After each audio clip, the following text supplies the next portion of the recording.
असम में, गुवाहाटी में जगह जगह से देश को दुनिया का नंबर 1 देश ने की इच्छा लेकर पहुंचे हुए आम आदमी पार्टी की रीढ़ की हड्डी कार्यकर्ता, पदाधिकारी, नॉर्थ ईस्ट की हमारी पूरी टीम, असम की टीम, त्रिपुरा की टीम, अरुणाचल प्रदेश की, मिजोरम की टीम, प्रभारी पदाधिकारी सभी जिन्होंने पर्दे के पीछे रहकर इतना अच्छा अरेंजमेंट किया, उनका धन्यवाद। और सबसे ज्यादा मैं धन्यवाद करता हूं उस शख्सियत का जिन्होंने हमें यहां इकट्ठे होने की एक वजह दी, जिन्होंने पूरे देश की राजनीति को एक नई दिशा और दशा देने का अहद लिया है, जिन्होंने भ्रष्टाचारियों को बहुत ही सख्ते में डाल रखा है और जिनकी कही हुई बात को घर घर अखबार में, टीवी पर सुना जाता है, और जिनकी एक पार्टी जो दिल्ली से चली थी आज पूरे देश में फैल रही है क्रांति, उस क्रांति के कन्वीनर श्री अरविंद केजरीवाल जी, जो कि मुख्यमंत्री हैं दिल्ली के और आम आदमी पार्टी के नेशनल कन्वीनर हैं हमारे। दोस्तों, असम में भी वही समस्याएं हैं जो पंजाब में हैं, असम में भी वही समस्याएं हैं जो दिल्ली में हैं, असम की समस्याएं भी वही समस्याएं हैं जो देश की हैं। भ्रष्टाचारी सबसे बड़ी बीमारी, भ्रष्टाचार को आप भी झेल रहे हो, पूरा देश झेल रहा है। पहले भ्रष्टाचारी, फिर इनकी 5-5 साल की बारी। पंजाब में भी ऐसा था, 5 साल अकाली दल बीजेपी, 5 साल कांग्रेस, 5 साल अकाली दल बीजेपी, 5 साल कांग्रेस। इस बार हमने पंजाबियों को कहा, एक मौका इनके बिना हमको देके देखो, हम आम लोग हैं, हम आप में से ही निकले हुए हैं, आपके बेटे बेटियां, आपके भतीजे, आपके छोटे बड़े भाई हैं। तो लोगों ने ऐसा मौका दिया कि 117 में से 92 सीटें दी। 1 साल के बीच पंजाब की तरक्की की बातें आप यहां असम में सुन रहे होंगे। सबसे पहले हमने भ्रष्टाचारियों को काबू करने के लिए एक हॉटलाइन, हेल्पलाइन जारी की।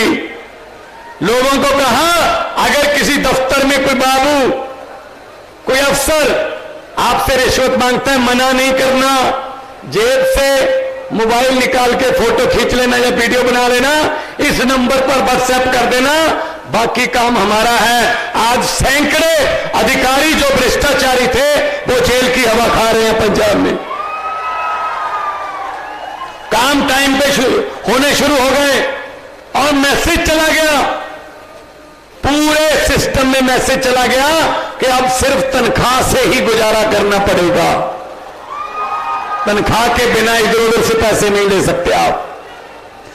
और उसके बाद हमने वादा किया था पंजाब में कि हम बिजली आपको फ्री करेंगे, तो विपक्ष कह रहा था पैसे कहां से आएंगे। हमें पता था पैसे विपक्ष वालों से ही आएंगे, क्योंकि इन्होंने इतना भ्रष्टाचार कर रखा है, 2-4 बड़े बड़े मंत्रियों को पकड़ लो, पैसे निकल आएंगे। आज जुलाई 1 को हमने बिजली फ्री की, 600 यूनिट फ्री है। आज 80% से ज्यादा घरों को पंजाब में बिजली का बिल 0 आता है जी, 0 बिल आता है। और हमने बिजली ज्यादा पैदा की और बजट में हमने कोई टैक्स भी नहीं लगाया। यह होता है काम करने का तरीका। अरविंद केजरीवाल जी के साथ जब पंजाब में हम ऐसे ही सभाएं कर रहे थे जैसे आज आपके पास आए हैं, तो हम वादे नहीं गारंटियां दे रहे थे। उनमें से गारंटी थी कि आप घर से निकलोगे, आपके घर के 50-100 मीटर इधर या फिर इधर आपको एक मोहल्ला क्लिनिक, आम आदमी क्लिनिक मिलेगा। 1 साल में 503 मोहल्ला क्लिनिक खोलकर आपके सामने खड़ा हूं भाई साहब। हमने गारंटी दी थी कि पंजाब के युवाओं को नौकरी देंगे। उनके हाथ में कंप्यूटर होने चाहिए, उनके हाथ में आईपैड होने चाहिए, उनके हाथ में सोने के चांदी के मेडल होने चाहिए। वक्त अलग अलग चैंपियनशिप जो इंटरनेशनल या नेशनल लेवल की है। तो आज आपके सामने मैं खड़ा हूं गुवाहाटी में, पता कर लेना पंजाब में 1320 तो कल ही हमने नियुक्ति पत्र दिए हैं। 28,472 नौकरियां देकर आपके सामने आया हूं 1 साल में, सिर्फ 1 साल में। सरकारी नौकरियां, ये नहीं है कोई ठेके पर रख लिए या कोई प्राइवेट रख लिए, लो, सरकारी नौकरियां। और नियुक्ति पत्र बांटकर वो जो लड़के लड़कियां हैं वो अपनी कुर्सियों पर बैठे काम कर रहे हैं अपने दफ्तर में, वो कहीं भटक नहीं रहे इधर उधर। ये होता है अगर अच्छी नीयत हो, अगर सीखने का मादा हो। दिल्ली से सीखा हमने, दिल्ली से हमने मोहल्ला क्लिनिक सीखे और दिल्ली से ज्यादा बना दिया हमने, क्योंकि दिल्ली को सीखने में, तजर्बा करने में जो टाइम लगा वो हमारे पास तो सिर्फ बना बनाया मॉडल आया, हमें वो टाइम नहीं लगा। दिल्ली ने स्कूल अच्छे किए, दिल्ली ने स्कूल अच्छे किए। दिल्ली के स्कूल प्राइवेट स्कूलों से सरकारी स्कूल जो अच्छे हैं 99.7% उनका रिजल्ट आता है। प्राइवेट स्कूलों से निकालकर माता पिता अपने बच्चों को सरकारी स्कूल में भर्ती करवा रहे हैं। और जब ट्रंप की पत्नी ने कहा मोदी जी से मैंने दिल्ली के सरकारी स्कूल देखने हैं, तो मोदी जी ने पहले तो मनाया कि मत जिद करो, वो कहते नहीं मैं तो देखने हैं। अब मोदी जी को ये पता था, उस समय एमसीडी उनके पास होती थी कि अगर हमारे वाले दिखाए तो बेइज्जती हो जाएगी। फिर अरविंद केजरीवाल जी को फोन किया, एक सर तो हमने सोचा कोई बात नहीं, देश की इज्जत सवाल चाबी दे देते हैं, दिखाना तो हमारे वाले ही पड़ा ना। फिर और चाबी लेकर ऑर्डर जारी कर दिया, यहां केजरीवाल नहीं आ सकता। देखो कैसी बात है ये, मतलब इतने तो हमने सरकारी स्कूल प्राइवेट से अच्छे कर दिए। एक बात नोट कर लीजिए गुवाहाटी वालों, मैं जैसे ही आज उतरा एयरपोर्ट पर तो मुझे 3-4 लोग मिले, तीनों चारों ने एक बात ही कान में बोली, ये जरूर बोल देना थोड़ा हमारे सीने में ठंड पड़ जाएगी। मैंने कहा क्या? कहता दिल्ली और पंजाब में आप तो सरकारी स्कूल खोलते हो, यहां मुख्यमंत्री की पत्नी अपना स्कूल खोल रही है।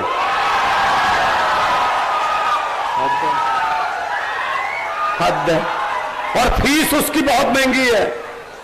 अगर भाई साहब अगर स्टेट को चलाने वाले खुद स्कूल खोलेंगे तो फिर सरकारी स्कूलों का क्या हाल होगा ये बताओ।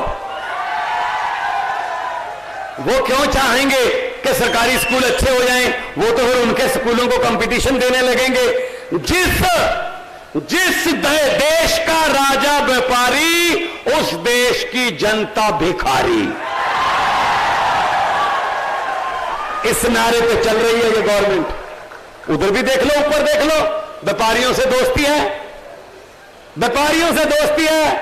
उनके बारे में कुछ नहीं बोलने देते, उनके बारे में जो मर्जी छप जाए दुनिया भर के अखबारों में, जो मर्जी अंकड़े पेश कर दें, कहते नहीं जी ये तो देश को बदनाम करने के लिए अखबार छाप रहे हैं। और कोई अच्छे काम कर रहा हो तो मोदी जी को किसी ने बता दिया दिल्ली के बच्चे तो, गरीब के बच्चे वो तो पढ़ के डॉक्टर बन रहे हैं जी, वकील बन रहे हैं। दिल्ली के सरकारी स्कूलों के रिक्शे वालों के, झुग्गी झोपड़ी वालों के बच्चे जिनके किसी का माँ बाप ऐसे ओवरब्रिज के नीचे काम करते हैं, कोई प्रेस करता है, कोई साइकिल का पंक्चर लगाता है, उनके बच्चे तो नीट क्लियर कर रहे हैं जी। उनके बच्चे तो बड़े बड़े अहदों पर तैनात हो रहे, नौकरियां मिल रही हैं। और ये तो जी फिर बड़ा पंगा हो जाएगा। वो तो गरीबी, अपने अपने घरों की गरीबी वो हटा देंगे और गरीबी हटा दी, वो सोचकर वोट डालने लगेंगे, और सोचकर वोट डालने लगे लोग तो इनको कोई वोट नहीं डालेगा बीजेपी कांग्रेस को। तो उन्होंने कहा इसका क्या हल है, तो किसी ने बोल दिया जी मनीष सिसोदिया को उठा के जेल में फेंक दो। मनीष सिसोदिया जिसने स्कूल बनाए उसको जेल में फेंक दिया। फिर किसी ने कहा जी दिल्ली के सरकारी अस्पताल तो बहुत ही अच्छे हैं, पैरासीटामोल से लेकर 40-50 लाख रुपए के टेस्ट भी फ्री होते हैं जी। दिल्ली के लोग तो बहुत ही गुणगान कर रहे हैं आम आदमी पार्टी का, अरविंद केजरीवाल का। तो साहब ने पूछा क्या हल है, कहते जी सतिंदर जैन को उठा के जेल में फेंक दो। सतिंदर जैन को जेल में, जिसने अस्पताल बनाए, स्कूल बनाने वाले, अस्पताल बनाने वाले जेल में, और जो जेल में होने चाहिए थे वो इनके साथ रेल में। देखो कैसी बात है। एक आदमी था जो बचपन में रेल के डिब्बों में चाय बेचता था, और बड़ा होकर उसने रेल के डिब्बे ही बेच दिए। समझ गए, सारे समझ गए, सारे समझ गए कौन है। ये पब्लिक है, सब जानती है। तो भाई साहब पूरा देश बेच दिया, हमारे सामने देश बिक रहा है। अरे हम नारा भी ना लगाए, हम पोस्टर भी ना छपाए कि भाई देश बिक रहा है। 130 करोड़ जनता को हम चीख चीख के बोल रहे हैं भाई देश बिक रहा है। हमारे सामने देश को बेचा जा रहा है। एयरपोर्ट बेच दिए, भेल बेच दी, LIC बेच दी, स्टेशन बेच दिए रेलवे के, रेल बेच दी। खरीदा क्या? सिर्फ मीडिया, बाकी सब कुछ बेच दिया। थोड़ा सा मीडिया बचा है, वो यहां आ गए। अब मैं चाहूंगा इनके लिए तालियां, क्योंकि चलाना ना चलाना आज की सभा का ये वीडियो, ये तो इनके बॉस का काम है, उसकी मर्जी है, लेकिन कम से कम आ तो गए। हिम्मत की दाद देनी बनती है आज के जमाने में, वरना इनको भी जेल में क्यों दिखाते हो जी किसी और को? हद है, हद है। इससे पहले भी बड़े आए थे जो हंकार करते थे मैं ही हूं, मैं ही हूं। ये पब्लिक है। लोग जब चाहे आदमी अर्श पर और हंकार करने लगे, लोग जब चाहे आदमी फर्श पर, जब मर्जी। पहले बड़े आए थे।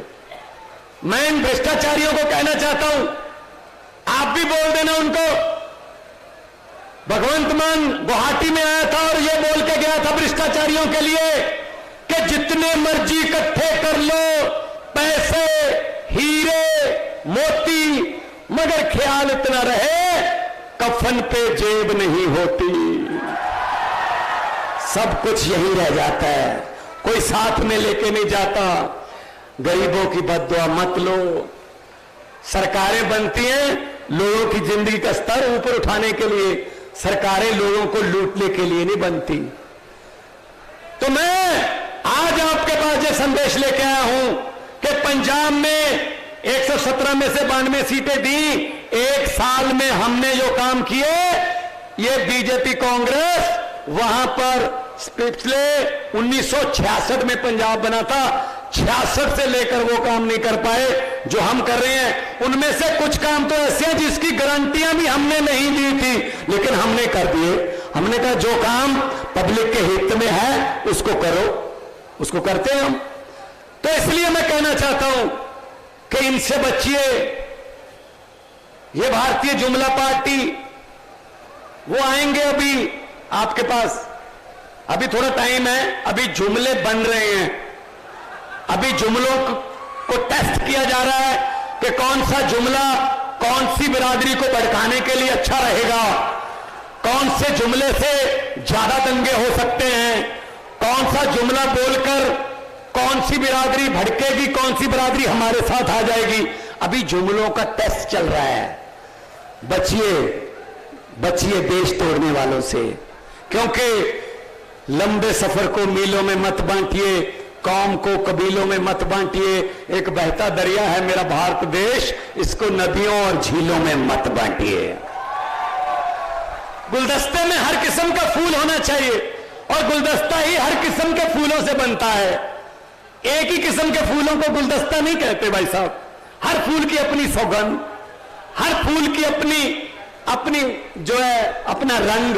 असम का कल्चर अलग से कल्चर है, पंजाब का कल्चर अलग का कल्चर है, तमिलनाडु का कल्चर, बंगाल का कल्चर, महाराष्ट्र का, गुजरात का अपना अपना कल्चर है, अपनी अपनी बोली है। हम अपने कल्चर पर मान करते हैं, महसूस करते हैं, प्राउड करते हैं, तो सबका कल्चर है अपना। लेकिन ये नहीं चाहते, ये चाहते हैं बस हम ही हम हो, हम ही हम हो। ऐसा नहीं चलेगा, ऐसा चलेगा भी नहीं कभी। तो मैं आपको ये बोलने के लिए आया हूं कि इनसे बचना। ये नफरत की राजनीति करते हैं। हम स्कूलों की बात करते हैं, हम अस्पतालों की बात करते हैं, बिजली की बात करते हैं, इंफ्रास्ट्रक्चर की बात करते हैं। ये सिर्फ और सिर्फ आपको भड़काने की बात करते हैं, सिर्फ भड़काने की। खा गए सब कुछ, ये शहीदों के कफन बेचकर खा गए और क्या छोड़ेंगे। ये हमारे देश के जवानी खा गए, किसानी खा गए, ये हमारे बच्चों की पढ़ाई खा गए, ये हमारे बुजुर्गों की दवाई खा गए। क्या रह गया? किसी नदिया के घाट पर अगर ये राजनीतिक लोग बस जाते, किसी नदिया के घाट पर अगर ये नेता लोग बस जाते, तो लोगों के प्यासे होंठ भी 2 बूंद पानी के लिए तरस जाते। गनीमत है, शुक्र है कि मौसम पर हुकूमत चल नहीं सकती, वरना सारे के सारे बादल भी इनके खेतों में ही बरस जाते। बादल भी अपने ही खेतों में बरसाते अगर मौसम पर हुकूमत चलती तो, लेकिन चल नहीं सकती वहां। तो आप लोगों के पास मौका आता है, आप बटन दबाकर आप बदलाव लेके आ सकते हो। कल मैंने पंजाब में एक टोल प्लाजा बंद कराया, वैसे 8 टोल प्लाजे हमने बंद करवा दिए। उनकी डेट जो है एक्सपायरी डेट, वो तो 5-5, 6-6 साल हो गए थे उसको, 6-6 साल ज्यादा हो गए, फिर भी टोल ले रहे थे। 8वां कल मैं बंद करवाया। जब मैंने बटन दबाया तो वो खुल गया, पब्लिक के लिए फ्री कर दिया। तब मैंने ये कहा वहां पे पत्रकारों को मैंने कहा, ये बटन दबाकर मैंने एक दिन का 10,12,000 रुपया पंजाब के लोगों का एक टोल प्लाजे का कल बंद किया है, 10,12,000 एक दिन का बचाया। मैंने कहा ये बटन मैं 4-5 दबाता हूं हर रोज। कभी किसी स्कूल का उद्घाटन होता है, कभी किसी सीवरेज के प्लांट का वो बटन दबा के वर्चुअल हम उद्घाटन करते हैं। वो बटन मैं कैसे दबा सकता हूं? वो बटन दबाने की शक्ति मेरे पास किसने दी है? वो बटन मैं इसलिए दबा रहा हूं क्योंकि पंजाब के लोगों ने पिछले साल मार्च में झाड़ू वाला बटन दबाया था। उन्होंने एक बार बटन दबाया, हम हर रोज 4-4 बार बटन दबाते हैं, तरक्की वाले बटन। इसलिए बटन बदल लो। पहले 2 ही बटन थे, तीसरे की तरफ देख ही नहीं सकते थे, अब तीसरा आ गया। ये कहते हैं डबल इंजन। अबे कोई डबल इंजन की जरूरत नहीं है, नया इंजन चाहिए, नया इंजन, डिजिटल इंजन नया आया मार्केट में, अरविंद केजरीवाल मॉडल। बहुत पोल्यूशन भी नहीं है, बिल्कुल भी करप्शन नहीं है, स्पीड से दौड़ता है, एवरेज बड़ी अच्छी है और पटड़ी पे ही चलता है, पटड़ी से इधर उधर नहीं भटकता। सबसे बड़ी बात यह है।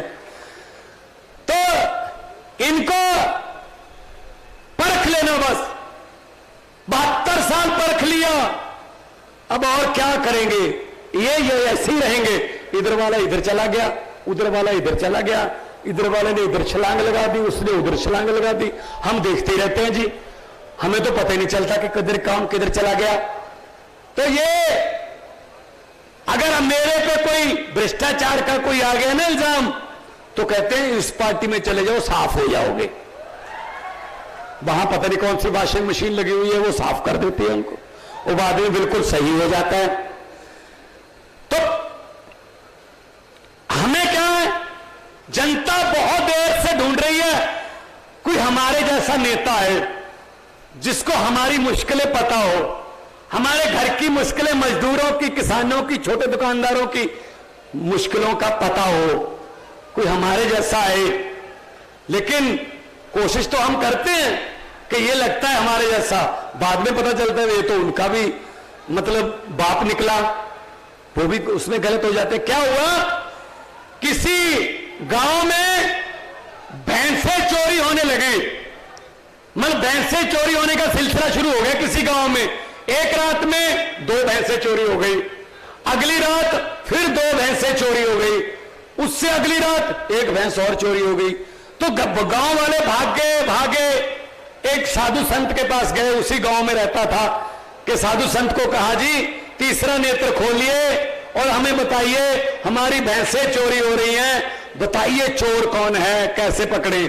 तो साधु संत ने कहा एक चद्दर ले लेना, उस चद्दर के चारों किनारे 4 आदमी पकड़ के खड़े कर देना, नीचे से पूरा गांव चद्दर के नीचे से निकाल देना, जो आदमी भैंसे चोरी करता है ना, जब वो चद्दर के नीचे से निकला वही मारा जाएगा वो।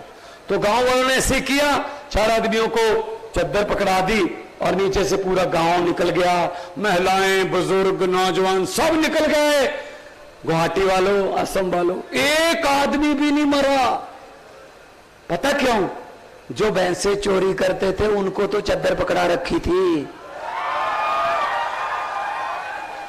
ऐसे हमारे देश में हो रहा है, जो हमारे देश को लूट रहे हैं वो तो चद्दर लेके खड़े हैं। 130 करोड़ लोग आपस में से चोर ढूंढ रहे हैं। भाई चोर हमारे में नहीं है, चोर उन्हीं में है, ढूंढो ढूंढो, ढूंढने की बारी है अब। तो जैसे ही दिल्ली की समस्या हल होगी, पंजाब की समस्या हल होगी, वैसे असम की समस्या हल होगी। करप्शन, किसानों की समस्याएं, आपके पहाड़ों की समस्याएं, नदियों की समस्याएं, सब समस्या, रोजगार की समस्या, सब समस्याएं सेम है। इसीलिए आम आदमी पार्टी, क्योंकि आम लोगों में से निकली, अरविंद केजरीवाल जी ने रामलीला ग्राउंड से ये पार्टी बनाई थी। और रामलीला ग्राउंड में क्या करने गए थे? एंटी करप्शन मूवमेंट थी कि भ्रष्टाचारियों को पकड़ के अंदर करो। ये नहीं माने, ये माने नहीं। इनको ये लगता था कांग्रेस और बीजेपी को, इनको ये लगता था ये कौन है, 15-20 आदमी आए हुए हैं, ऐसी बस बहुत बड़ा एनजीओ नहीं है इनका कोई, ये तो 15-20 आदमी चला रहे हैं, एंटी करप्शन मूवमेंट चला रहे हैं। मजाक करते थे। मजाक क्या करते थे बीजेपी और कांग्रेस वाले? ऐसे सड़कों पर बैठकर कानून नहीं बनते, चुनकर आइए, इलेक्शन लड़िए, चुनकर आइए, फिर कानून बनाइए। देखो भगवान का संयोग, कैसी विडंबना है। हम लोग सब लोग चुनकर आ गए, वो सड़क पर बैठे हैं, अब वो सड़क पर है। वरना वो बात मान लेते तभी ये पार्टी पैदा नहीं होनी थी। तो पार्टी है आम लोगों की। मेरी बात कर लेता हूं मैं एक टीचर का बेटा, आर्टिस्ट था मैं, आपने मुझे वहां देखा होगा लफ्ट चैलेंज में, पंजाबी में बहुत से काम किया। तो मैंने तो कभी सोचा ही नहीं था कि मैं राजनीति में आऊंगा। तो राजनीति में आने की प्रेरणा अरविंद जी से मिली कि उन्होंने अपनी अफसरी छोड़ दी, बहुत बड़े अफसर थे इनकम टैक्स के। तो हम भी छोड़ सकते, देश के लिए कुछ ना कुछ करने का एक ही जीवन है, एक ही जन्म है, इसी जन्म में काम करें। शहीद आजम भगत सिंह ने लिखा था, उन्होंने लिखा था कि इश्क करना सबका पैदाइशी हक है, क्यों ना इस बार वतन की सरजमी को महबूब बना लिया जाए। तो भगत सिंह पंजाब के थे, उनसे प्रेरणा लेके हम भी इनके साथ चल दिए। काफिला बड़ा बनता गया। कुछ लोग आते गए, कुछ लोग छोड़ते भी गए, जिनको जो स्वार्थी थे उनकी स्वार्थ, जब कोई छोटी लाइन देखकर भी आ जाते हैं, इधर लाइन छोटी है, शायद जल्दी बारी आ जाएगी, वो अपना चले गए। जो रह गए वो ऑर्गेनिक, जैसे कि आप हो सब लोग, वो ऑर्गेनिक रह गए। आज पंजाब में सरकार है, दिल्ली में दूसरी बार सरकार है, 10 एमपी राज्यसभा के हैं, 5 एमएलए गुजरात में 13% वोट शेयर है और 2 एमएलए हमारे गोवा में हैं। इंडिया की, भारत की सबसे ज्यादा तेजी से फैलने वाली पार्टी है आम आदमी पार्टी। और चुनाव चिन्ह चुनाव चिन्ह भी बहुत अच्छे, चुनाव चिन्ह भी वही है जो सफाई करता है। और हम सफाई की बात करने आए हैं भाई। ये गंदगी, राजनीतिक गंदगी बहुत हो गई, इसकी सफाई कर दो। मुझे पत्रकारों ने पूछा कि आपने कैसे बीजेपी की आंधी को रोक लिया पंजाब में, दिल्ली में। मैंने कहा कौन सी, क्या? कहते हैं जो बीजेपी की आंधी थी उसको कैसे रोका आपने? मैंने कहा जी उनका चुनाव चिन्ह क्या है? बोले जी कमल का फूल। मैंने कहा हमारा क्या है? बोले जी झाड़ू। मैंने कहा कमल का फूल कहां उगता है? बोले जी कीचड़ में। मैंने कहा झाड़ू क्या करता है? वो कहते हैं कीचड़ की सफाई। मैंने कहा हमने झाड़ू से कीचड़ की सफाई करती और दिल्ली और पंजाब में कमल का फूल उगे ही नहीं भाई साहब। कितनी सीटें, कितनी सीटें हैं पंजाब में? 117 में से बीजेपी की कितनी सीटें हैं? 2। स्कूटर पर बैठकर भी विधानसभा आ सकते हैं वो 2। दिल्ली में लेबे के 7, पिछली बार 3 थे, इस बार 7। तो क्योंकि लोगों ने सोच समझकर, लोगों ने अरविंद केजरीवाल जी की सोच को वोट डाला। और कोई नेता इस देश में इन दिनों में यह कहने की हिम्मत नहीं रख सकता। यह कहना बहुत बड़े जिगरे वाली बात है जी कि इलेक्शन से 2 महीने पहले दिल्ली में अरविंद केजरीवाल टीवी पर आए और टीवी पर बोलते हुए उन्होंने कहा दिल्ली वाले लोगों को मैं ये कहना चाहता हूं, अगर मेरे पिछले 4.25 साल के काम आपको अच्छे लगे तो वोट दे देना, अगर अच्छे नहीं लगे तो मुझे वोट मत देना। ये कहने के लिए जिगरा चाहिए और लोगों ने वोट दिया। क्योंकि ये बात वही आदमी कह सकता है जिसने कुछ करा हो, जिसको ये यकीन हो कि मेरी बात को लोग माने नहीं, मैंने बहुत काम किया है।